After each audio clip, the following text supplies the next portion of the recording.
Hello, everyone. Greetings. Happy Monday. I trust you're all doing well.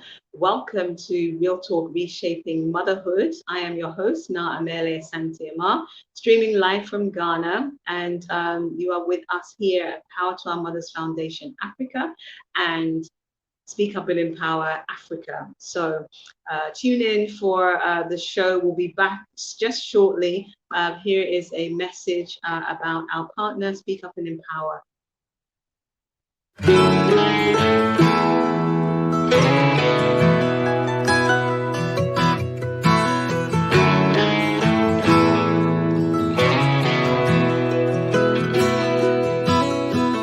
Not so dark, it's almost black. I could not stop thinking back when it was just you and I. Speak Up and Empower is an organization dedicated towards education, social impact, and promotion, focused on building businesses, communities, relationships, and lives that allow us to create and share our dreams. When we are able to approach life with a desire to allow the best in ourselves and all those around us, abundance of health, wealth, and love will naturally flow.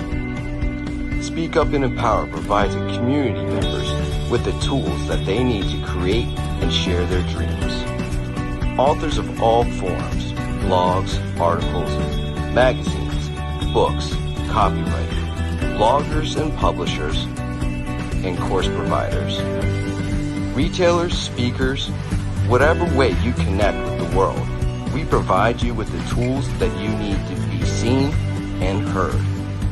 We will guide you, educate you, and support you, and empower you to realize the passion and turn your dreams into reality.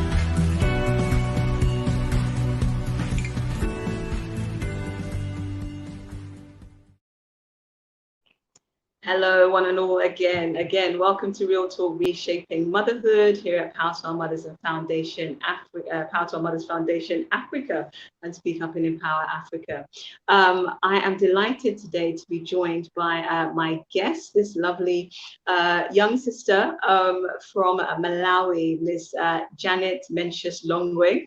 And Janet is a nurse and a programs manager at the Girl Rise Initiative in Malawi. And I'm grateful to have you here, Sister Janet, to speak about a number of things, but particularly today, the challenges that women face during and after birth in Malawi and across Africa. But first of all, a warm welcome to you, Sister Janet. Please, everyone, give her a warm virtual welcome. And Sister Janet, please greet the viewers and let us know a little bit about yourself. Hello, viewers all the world. Pleasure is all mine, Sisi, for having you today. I'm humbled. I don't take it for granted. Yeah, hi. You're very welcome. So tell us just a little bit before we get straight into our conversation. Tell us a little bit about, because you're very passionate about empowerment, especially of women, boys and girls, especially in the education side. So tell us a little bit about the work you do with Girl Rise Initiative and what that's about. Okay, it has been always my dream to take part to empower these girls. Because seeing my story, I've been raised up with parents, with family who are not even related. They are not even related to me. So they have take part in my school, and then I'm a nurse just because of them. So I said, no, I'm still working on it. If they did for me, why not me? I've made it in life. Why not the girls, the community, the boys who need my help? So that's why I had to fight with my friend. Of course, she's a early marriage child survivor. So we had to discuss. No, Tuonga, her name is Tuonga. Let's do this.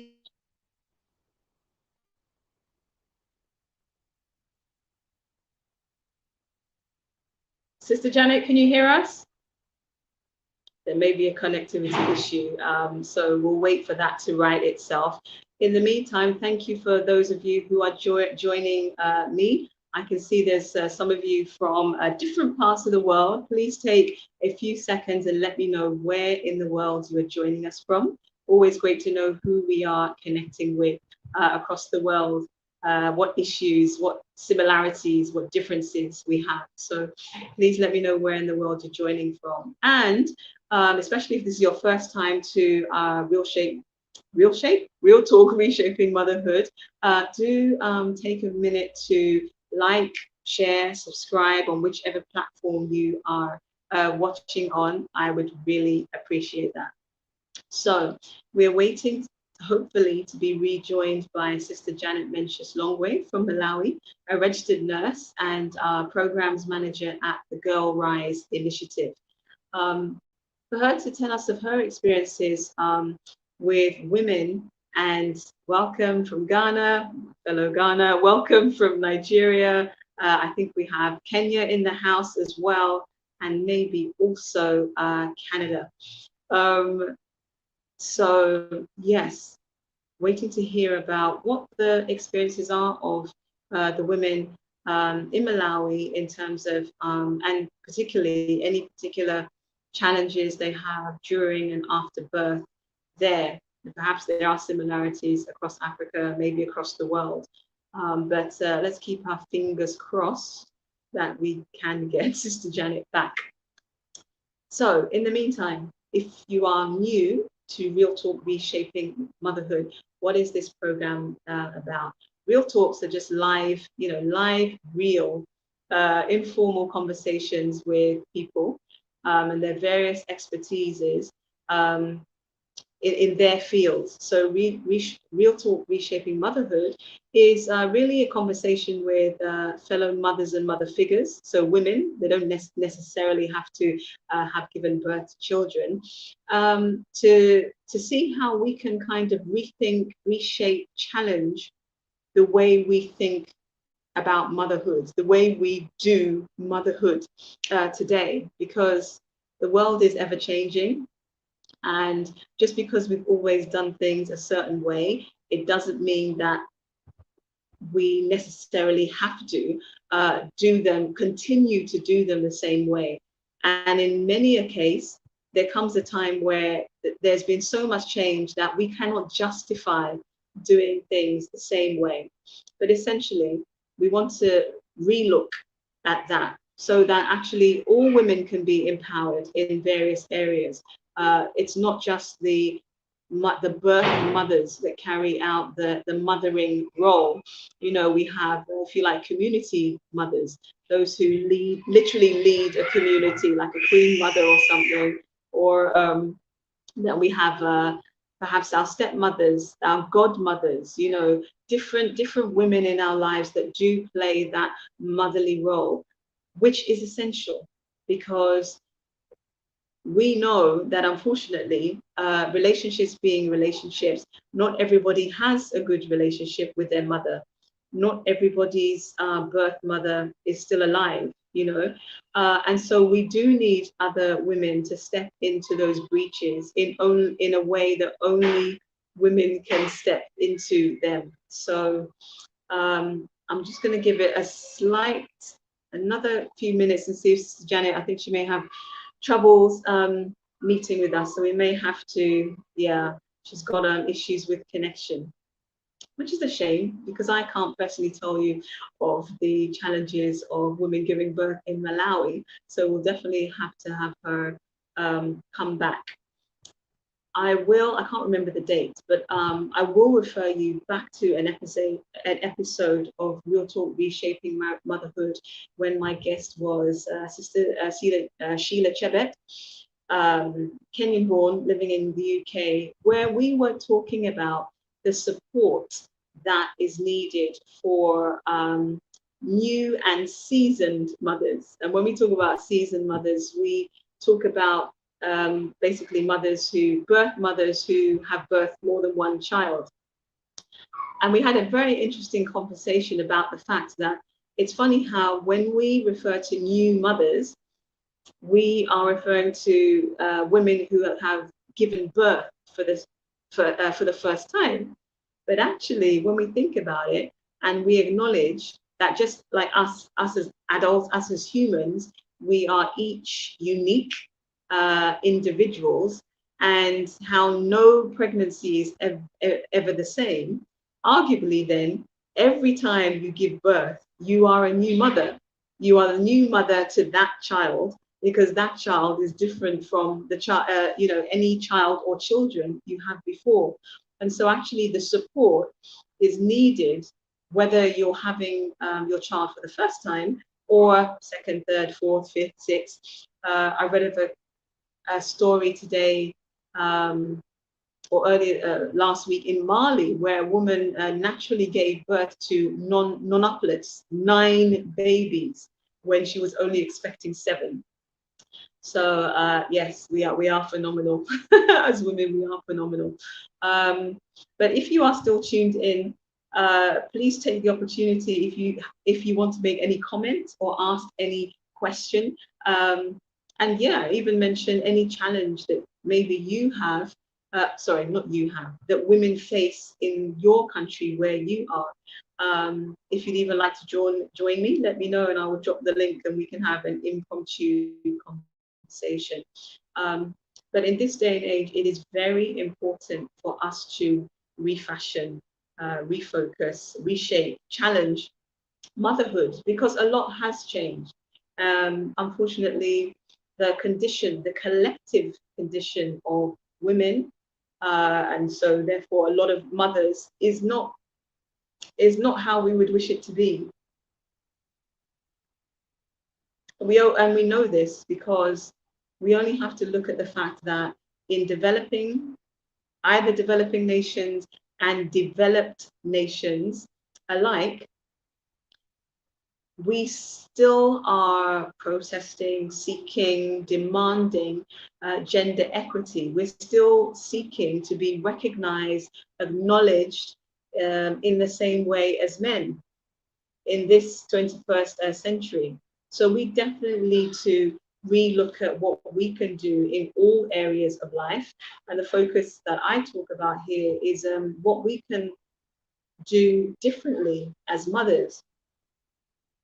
For the mothers that are tuning in live or even on replay, I think you'd agree with me that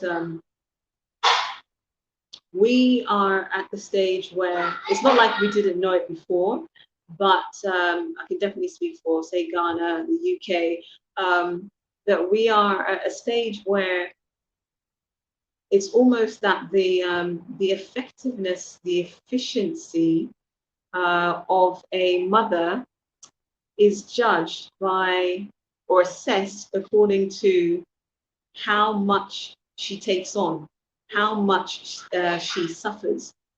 So yesterday was Mother's Day, wasn't it? It was Mother's Day for the rest of the world. UK had their Mothering Sunday in March.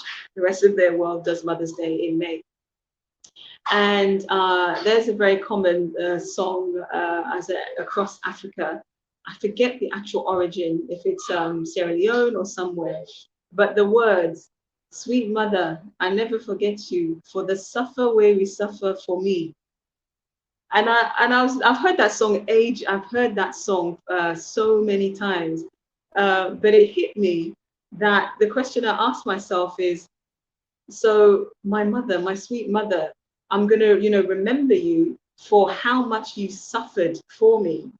And I asked myself the question, is that the best memory to have of our mothers?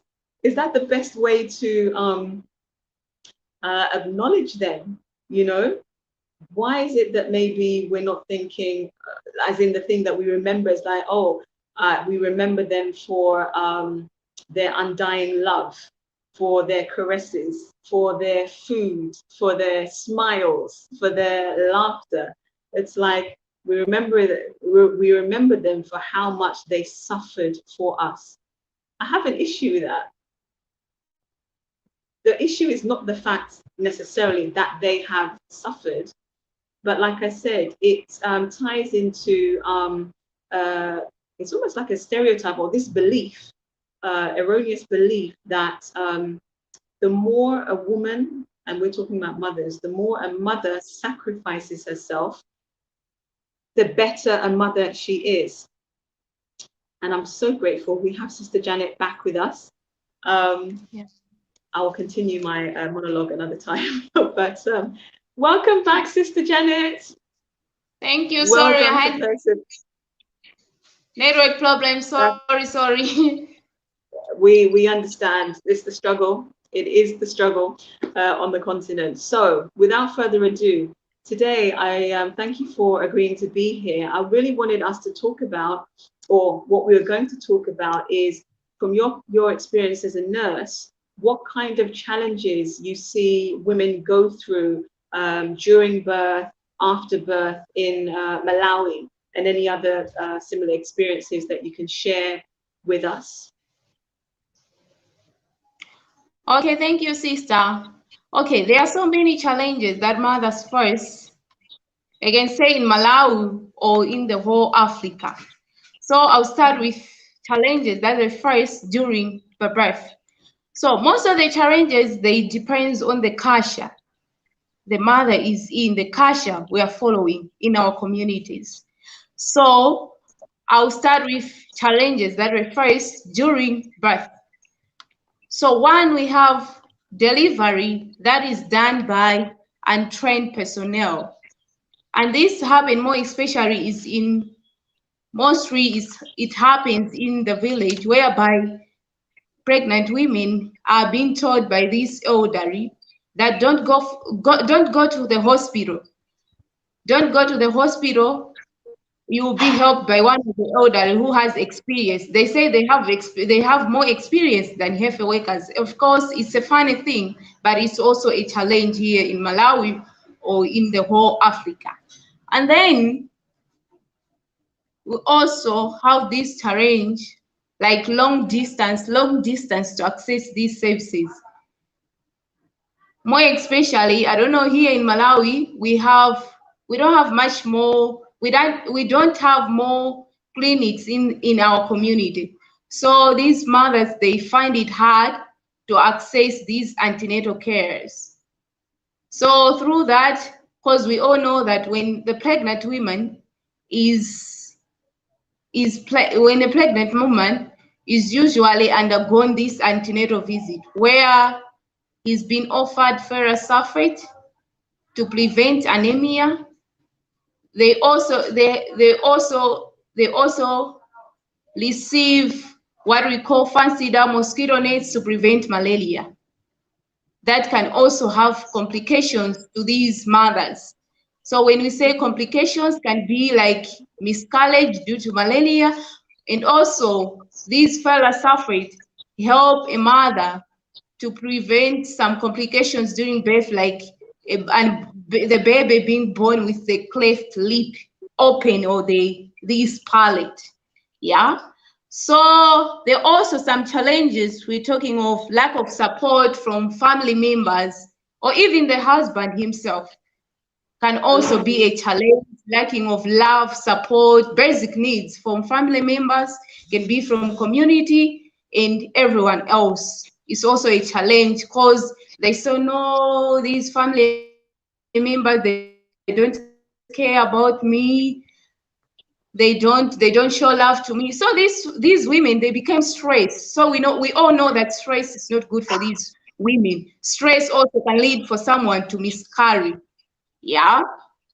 So we also, another challenge these women they face is attitude from we nurses. I'm a nurse, but also our attitude when we are treating these women, we are caring these women. There are some health workers who say when these women they visit, you find out that the health workers may become moody, like harsh, shouting at them. So it's also another challenge to them. They become no psychologically be affected. Look at this nurse, she's just shouting. She doesn't even care about my condition.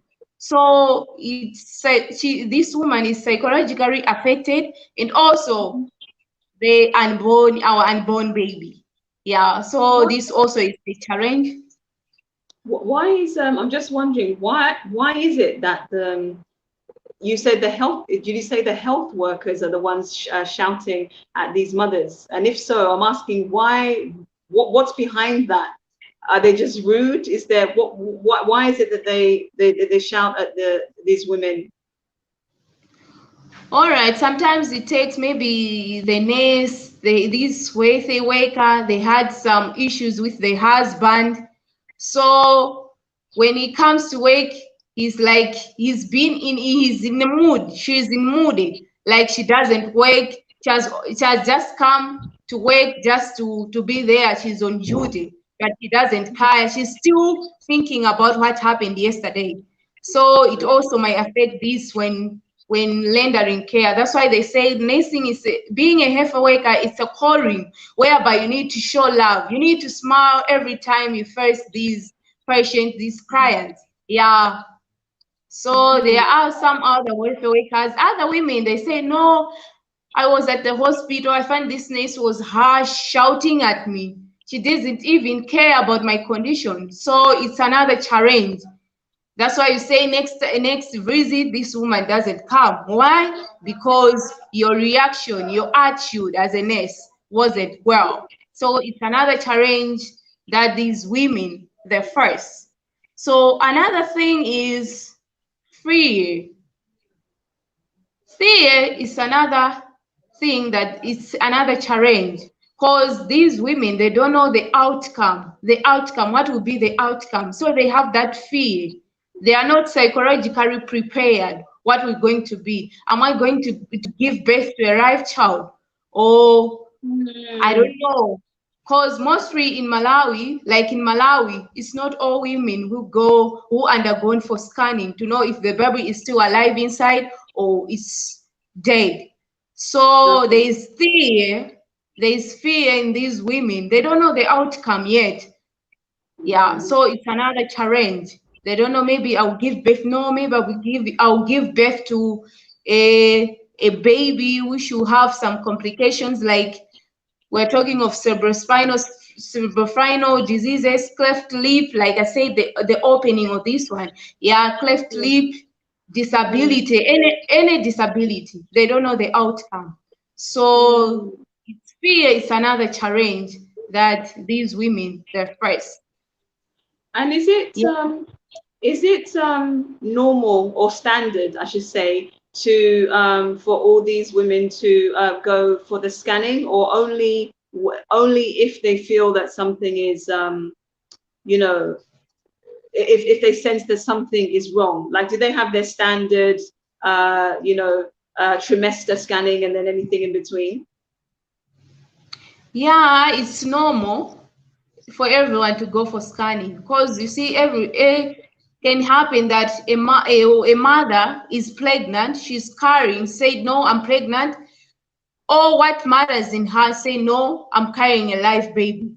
So we doesn't know, maybe there are some more thing, maybe she was stressed, maybe I don't know what, maybe she's, yeah, we are thinking, well, she has a live baby, but we don't know what's inside. So it's better to do scanning to know if that woman is carrying a live child.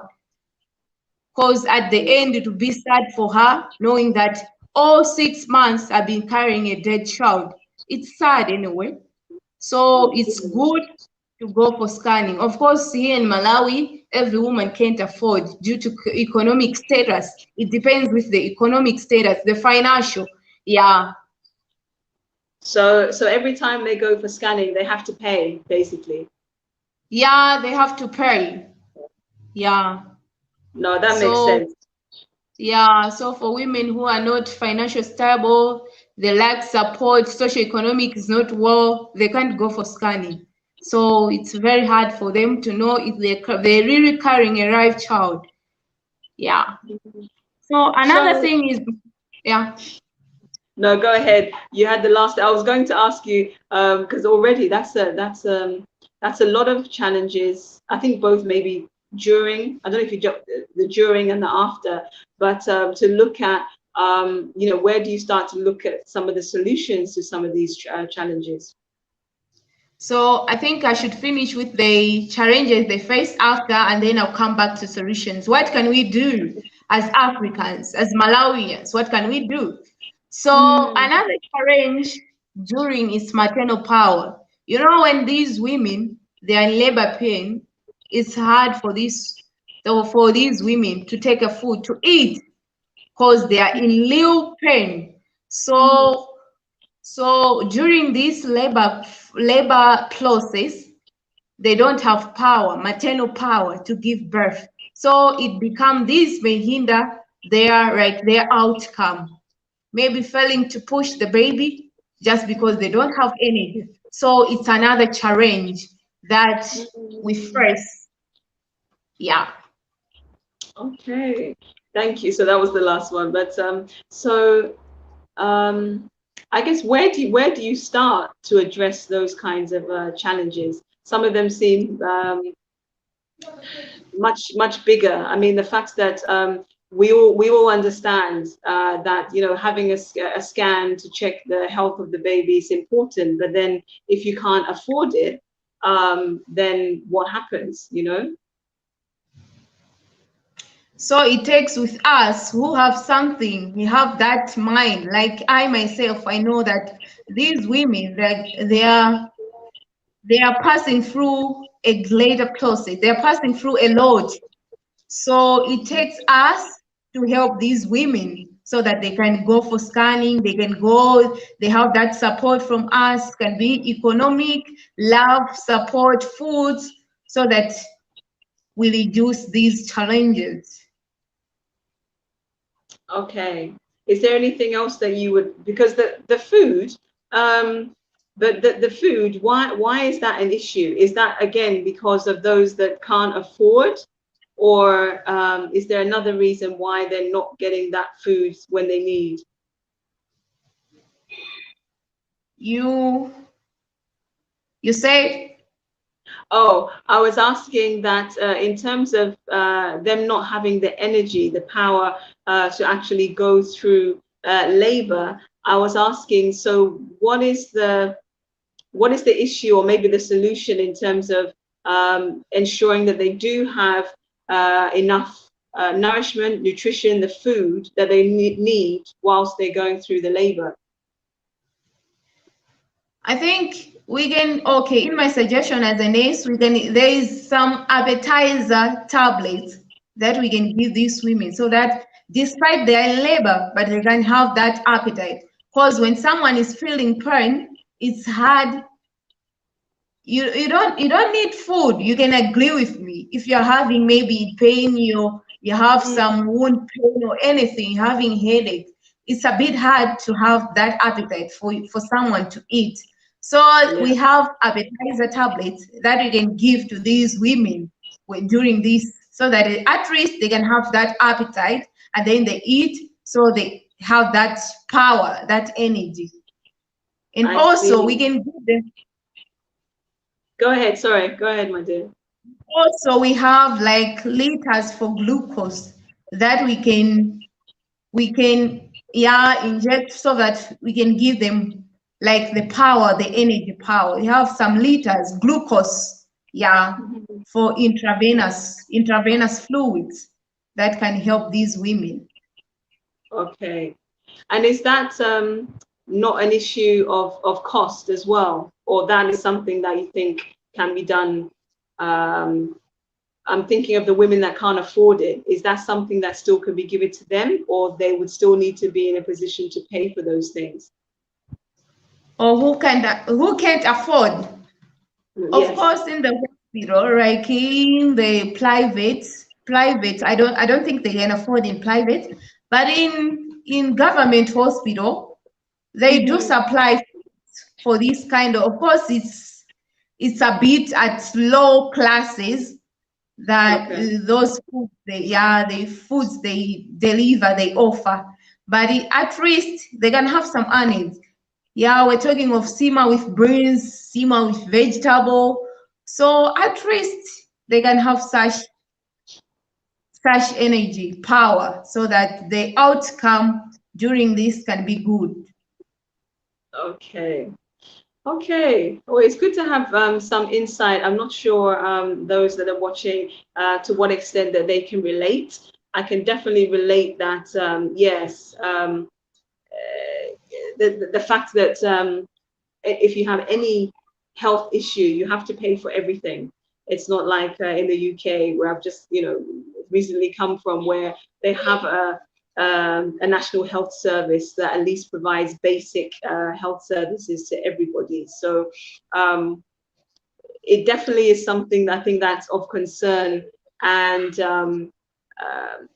what can I say, a societal or community issue, if you like, not just for the family, because if the women are the ones giving birth, relying on whether you say they're just providing the next workforce or anything, there has to be something that ensures that they are in a good state, good position to have the birth.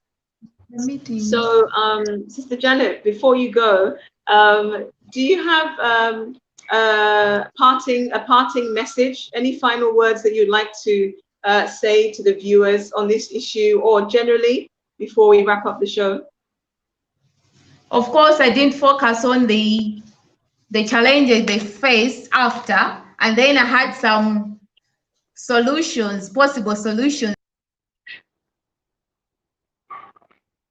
Oh, sorry. I think Sister Janet, we've lost her connection again. I'll wait a couple of minutes and see if she can come back. She did want to share some of her solutions.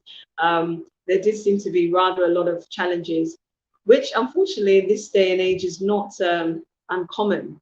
And this is what we, need to continually work at, that, wherever women are in the world, the fact that they're giving birth to new life, we do what we can as global citizens to ensure that that new life has like a basic start, like the bare minimum.